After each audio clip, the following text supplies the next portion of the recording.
সালামু আলাইকুম। দ্বিতীয় শ্রেণীর শিক্ষার্থীরা কেমন আছো সবাই? আশা করি শিক্ষার্থীরা তোমরা সবাই ভালো আছো। শিক্ষার্থীরা খেয়াল করো, আজকে আমরা তোমাদের বাংলা বইয়ের পার্ট ৩ নিয়ে আলোচনা করব। পার্ট ৩ এর নাম হচ্ছে দেখো, আমার বাড়ি আমার কাজ। তো শিক্ষার্থীরা পার্ট ৩ এর নাম কি বলো তো আবার? আমার বাড়ি আমার কাজ। ঠিক আছে? এখন দেখো শুনে। তো শিক্ষার্থীরা এখানে দেখো একটি কথোপকথন আছে। মানে এই চারজনের মধ্যে কি কথাবার্তা হচ্ছে তা কিন্তু এখানে লেখা রয়েছে। ঠিক আছে? তো চলো আমরা এগুলো একটু পড়ে দেখি। সেক্ষেত্রে দেখো, মা বলতেছে তুলি এদিকে এসো তো। তুলি বলতেছে কি আসছি মা। মা বলতেছে আজ অনেক কাজ করতে হবে। তুলি বলতেছে কি কাজ মা? তারপর মা বলতেছে ঘর বাড়ি পরিষ্কার করতে হবে, কাপড় গোছাতে হবে। তবু বলতেছে আমিও কাজ করব। বাবা বলতেছে আজ তো বাজারেও যেতে হবে। তুলি বলতেছে আমি তাহলে বাজারে যাই। তবু বলতেছে আমি তবে মার সাথে কাজ করি। বাবা বলতেছে কি করবে? তবু বলতেছে ঘর পরিষ্কার করব, কাপড় গোছাবো।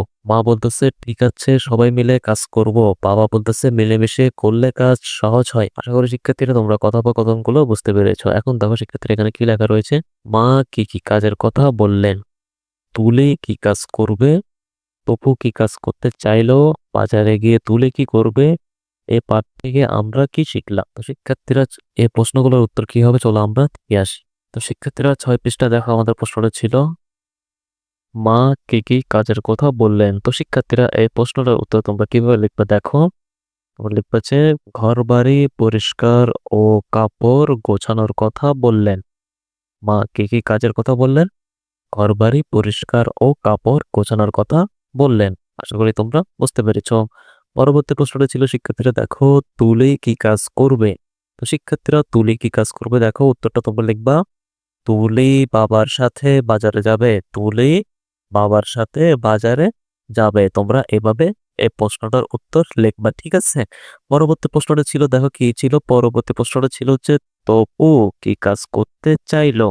তো শিক্ষার্থীরা তবু কি কাজ করতে চাইলো, এটার উত্তর তোমরা লিখবা যে তপু মায়ের সাথে ঘরবাড়ি পরিষ্কার করতে এবং কাপড় গোছাতে চাইলো। তোমরা এভাবে এই প্রশ্নটার উত্তর লিখবা। তারপর শিক্ষার্থীরা পরবর্তী প্রশ্নটা ছিল যে বাজারে গিয়ে তুলি কি করবে। শিক্ষার্থীরা এই প্রশ্নটার উত্তর তোমরা কিভাবে লিখবে দেখো। তোমরা লিখবে যে তুলি বাবার সাথে বাজারে কেনাকাটা করবে। মানে বাজারে গিয়ে তুলি কি করবে দেখো, তুলি বাবার সাথে বাজারে কেনাকাটা করবে। তোমরা শিক্ষার্থীরা এই প্রশ্নটার উত্তর এভাবে লিখতে পারো। তো শিক্ষার্থী দেখো এই পাঠ থেকে আমরা কি শিখলাম, এই প্রশ্নটার উত্তর তোমরা কিভাবে লিখবে দেখো। উত্তর তোমরা লিখবে যে এখান থেকে দেখো এই পাঠ থেকে আমরা কি শিখলাম, এই লাইনটা তোমরা এখানে লিখবে দেখো। এই পাঠ থেকে আমরা শিখলাম। তাহলে এই কি কথাটা না লিখি এতটুকু এখান থেকে আমরা লিখবা প্রথমে। এই পাঠ থেকে আমরা শিখলাম, এই যে এখানে দেখো সব সেম।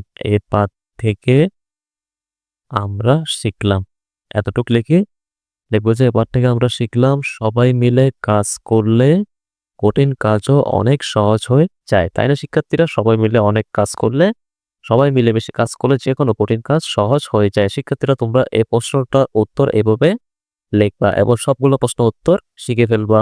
আশা করি শিক্ষার্থীরা তোমরা এই প্রশ্নগুলোর উত্তর কি হবে তা বুঝতে পেরেছে। এখন দেখো পরবর্তী পৃষ্ঠায় কি লেখা রয়েছে। ঠিকভাবে বলে দেখো, এখানে ঠিকভাবে বলতে বলা হচ্ছে। তো এখানে কিছু শব্দ লেখা রয়েছে দেখো, ১ ২, আর এখানে ৩টা থেকে যে কোনো একটি হবে। ঠিক আছে? দেখো কি হবে, আমি ভাত কি হবে, আমি ভাত খাই। আমি ভাত খাই হবে। তুমি বই পড়ো। তুমি বই পড়ো হবে। সে বল খেলে। সে বল খেলে হবে। ঠিক আছে? তুলি বাজারে যায়। তুলি বাজারে যায় হবে। বাবা কাজ করেন। বাবা কাজ করেন হবে। ঠিক আছে? এবার শিক্ষার্থীরা তোমরা আজকের ক্লাসটি বুঝতে পেরেছো। পরবর্তী ভিডিও ক্লাসে শিক্ষার্থীরা আমরা পার্ট ৪ নিয়ে আলোচনা করব। পরবর্তী ভিডিও ক্লাসটি পাওয়ার জন্য শিক্ষার্থীরা তোমরা ভিডিওর নিচে যে সাবস্ক্রাইব লেখা রয়েছে ওই সাবস্ক্রাইব লেখার উপরে ক্লিক করে রাখো, যাতে পরবর্তী ভিডিও ক্লাসটি আপলোড করার সাথে সাথে তোমরা তোমাদের মোবাইলে পেয়ে যাও। সবাই ভালো থাকবা, সুস্থ থাকবা। ক্লাসটি দেখার জন্য সবাইকে ধন্যবাদ।